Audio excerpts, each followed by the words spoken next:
Assalamualaikum warahmatullahi wabarakatuh. Di video kali ini kami akan membahas tentang kata ejaan. Nah, dalam pembahasan kali ini tata ejaannya itu meliputi huruf kapital dengan huruf miring. Sebelumnya izinkan kami memperkenalkan diri. Nama saya Rufiana Zulfa dengan NPM 2513034037. Nama saya Lucia Dinartita dengan NPM 2513034049. Dan saya Sylvia Muskadiri dengan NPM-nya 2513034005. Stay tune ya. Baiklah, di sini saya akan menjelaskan tentang tata ejaan mengenai huruf tebal dan huruf miring. Sebelumnya, kalian tahu nggak sih tata ejaan itu apa? Jadi, tata ejaan adalah cara penulisan kata atau kalimat dengan memperhatikan penggunaan huruf dan tanda baca. Selanjutnya, di pendahuluan kita mengetahui bahwa pendidikan berperan penting dalam membentuk karakter dan kecerdasan siswa. Dalam pembelajaran bahasa Indonesia, keterampilan penulis menuntut pemahaman kaidah ejaan, seperti penggunaan huruf kapital, huruf miring, dan huruf tebal. Namun, masih banyak siswa yang mengalami kesulitan dalam penerapannya. Oleh karena itu, penelitian ini bertujuan untuk mendeskripsikan kesulitan tersebut serta upaya yang harus diatasi oleh guru. Tata ejaan menurut beberapa ahli. Yang pertama ada dari Dussaert. Beliau mengatakan bahwa tata ejaan merupakan aturan dalam bahasa tulis yang mengatur penggunaan huruf, penulisan kata, serta pemakaian tanda baca agar bahasa tulis tersusun secara sistematik dan mudah dipahami oleh pembaca.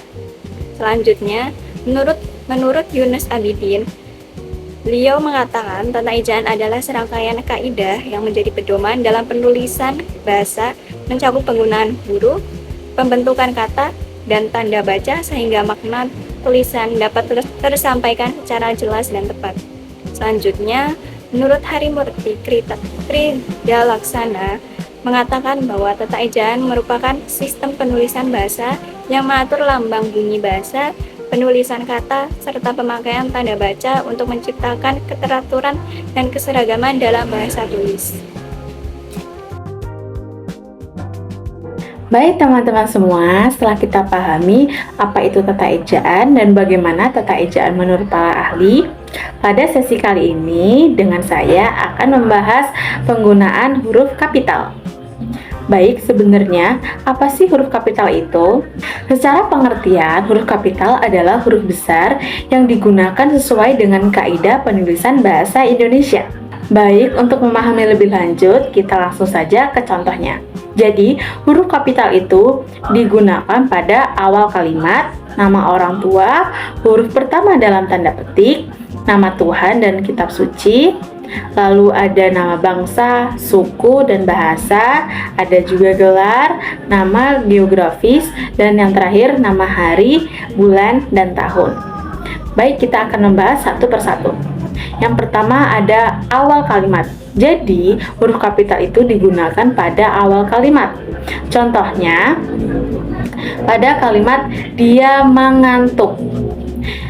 Pada kata dia itu diawali dengan huruf kapital, yaitu huruf kapital D.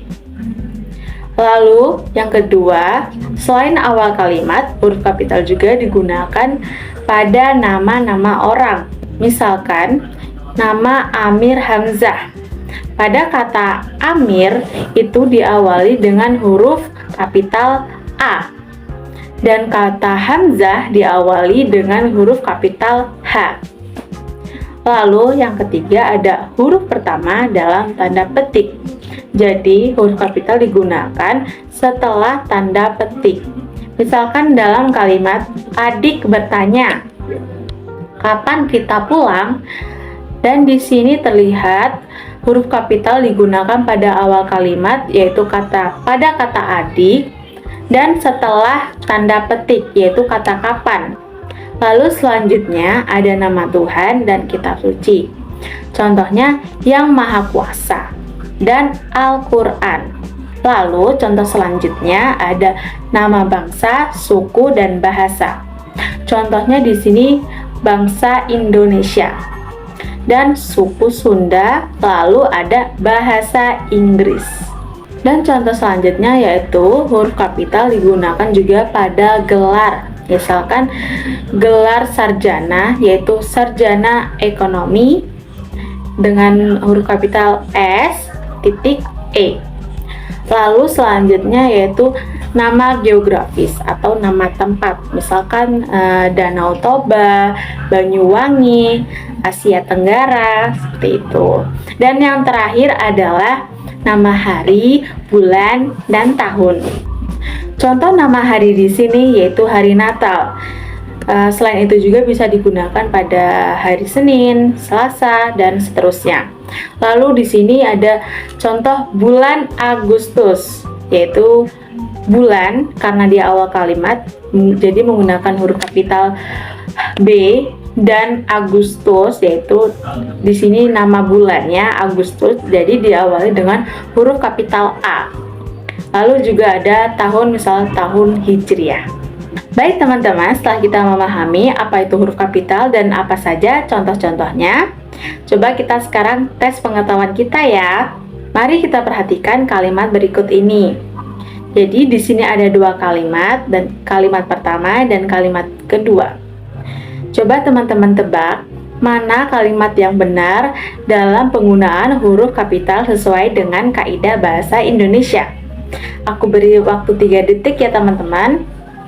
3, 2, 1. Yap, benar sekali. Kalimat yang benar yaitu kalimat nomor 2. Kenapa? Karena pada kalimat kedua penggunaan huruf kapital sudah tepat, yaitu pada nama hari, nama tempat.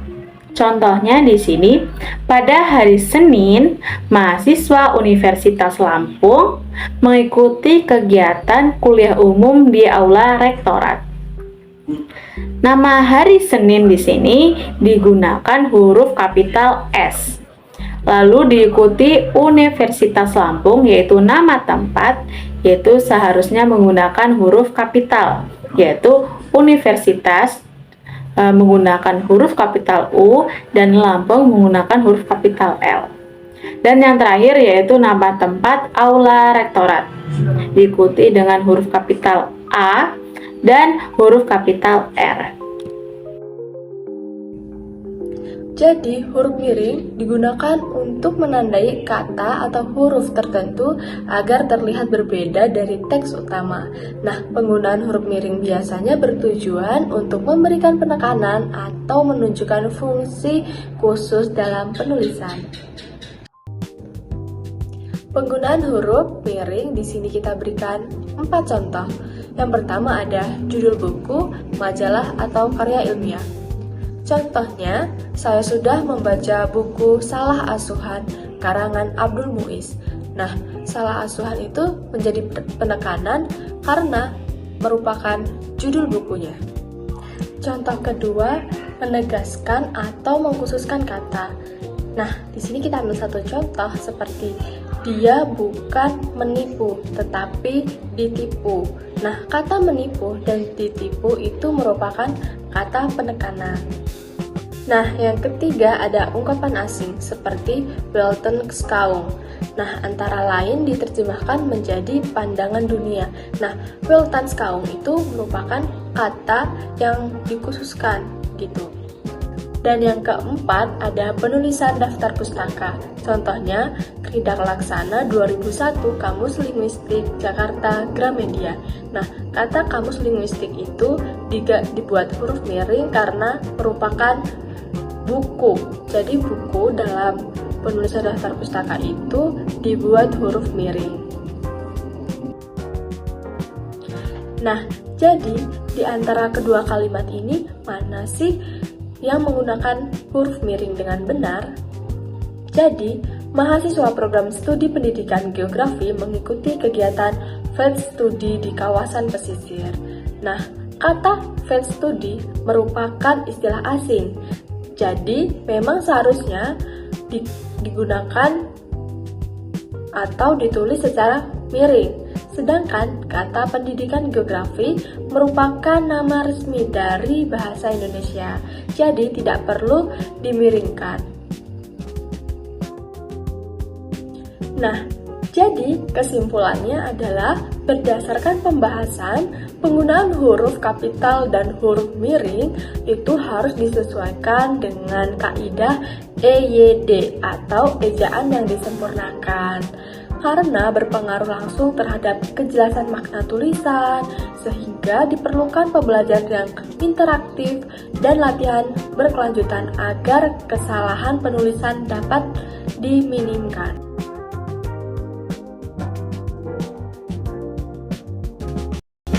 Video pembelajaran kata ejaan dari kami semoga bermanfaat bagi teman-teman semua.